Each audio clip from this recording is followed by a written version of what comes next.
Бірі білсе, бірі білмейді. Қытайды шулатып жүрген Димаш Құдайбергенов бір 2013 жылы белгілі бір бағдарламаға қатысып, Қазылар алқасының үлкен сынына ұшыраған болатын. Көрейік.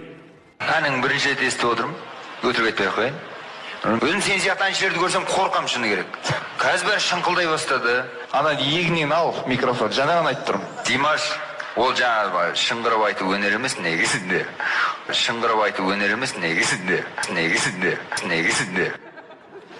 Деп сын айтқан Қазылар алқасына Қытайдан бірінші орын алып келгеннен кейінгі Димаш Құдайбергеновтың айтқаны: